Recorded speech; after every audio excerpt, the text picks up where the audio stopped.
Hello guys, my name is Anna and I'm from Ukraine. I log daily to keep you updated on the real-life situation in my country as this awful war with Russia continues, but I'm sure we will win and I want you to witness this process. Actually, not only witness but participate, and Ukraine is very grateful for all the support that we receive from different corners of the world. If you're new to the channel, please subscribe because I believe the world needs to know more about Ukraine and there are so many interesting and important things that we are ready to share with the world. And today I want to speak a little bit about Soledar, which is a small town in Bakhmut region and one of the hottest zones on Ukrainian-Russian front zone. Honestly, I think that many of you did not know much about Ukraine, and with this awful war, there are lots of things that you have discovered. Not only about political, economic and military situation of my country, but also about like some other interesting cultural, historical, people things. And of course, war is a tragedy, but if we look at this victories that we have, perhaps attention to Ukraine, knowledge of Ukraine, interest to Ukraine, is something that we are grateful for. I have recorded a small improvised interview for the new year, and I love the phrase that Jake Bro said. That was like, the more I learn about Ukraine, the more I want to know. But a very similar process happens inside Ukraine. You know that we are a big country, actually the largest country in Europe. And we don't know much about each other too, because some cities, towns, regions are really far away from each other and it takes a day to travel.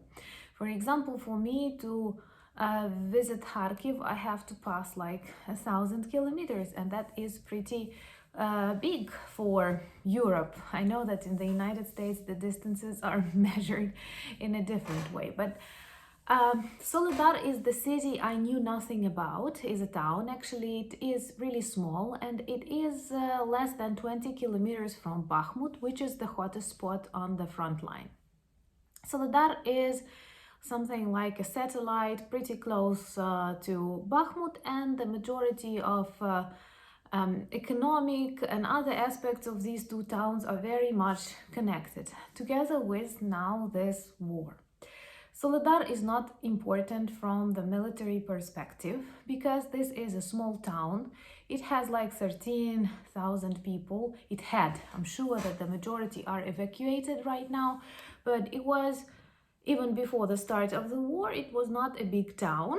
That, from the very name of it in Ukrainian, if you translate it, it is like a salt giver or something. This is a town where salt production, salt extraction, salt mines are the main business. Also, they have some planting stations, if it's possible to say so, for fir trees.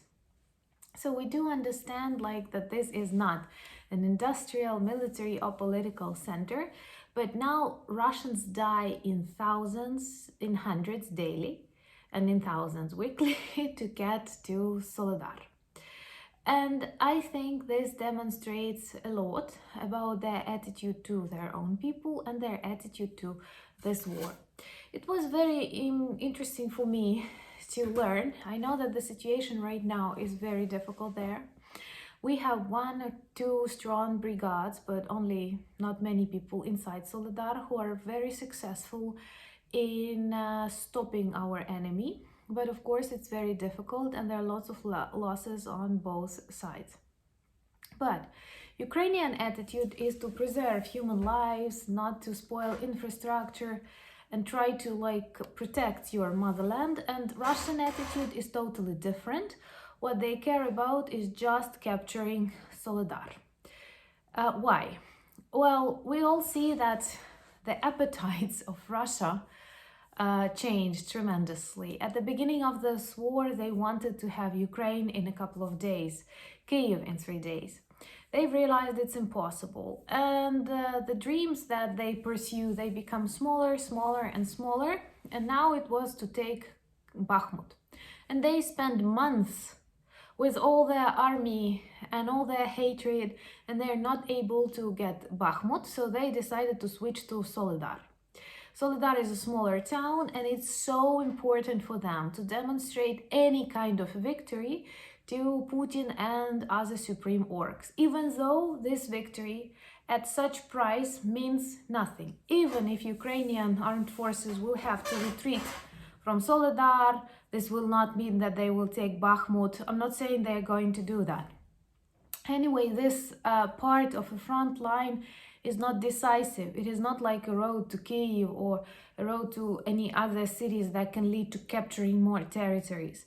It is just the fact that Russians did not have any victories for a very long period of time. Actually, all of their victories, they took place at the very beginning of this war. Why? Because all of us were not prepared. But after we realized what is happening, focused on the things that we have to do, and started fighting back together with the support of our allies, Russians lost everything. They've left the territories. They proclaimed Russia forever. In Kherson, which is now liberated and back to Ukrainian family, they had posters during the temporary occupation time that were saying like Russia is here forever. So we see less than a couple of months and Russia is there absent. Russia is forever out of Kherson. So it all looks very pathetic. And it all demonstrates like this authoritarian approach to war, to, politics, because nothing matters. They just like to pretend and to demonstrate that they are really, really strong, not thinking about the logics of their actions. At the very beginning of this war, we all agreed. Many of us did not believe it's possible because it was totally illogic. What could this war give them? Nothing. A part of isolation, sanctions, thousands of dead Russians. But no, they decided to continue, and as a result, we see total failure and dying of modern Russian Empire. But of course, this process, this agony is pretty long. And what made me want to speak about this Soledar is a kind of conclusion that I have come for myself.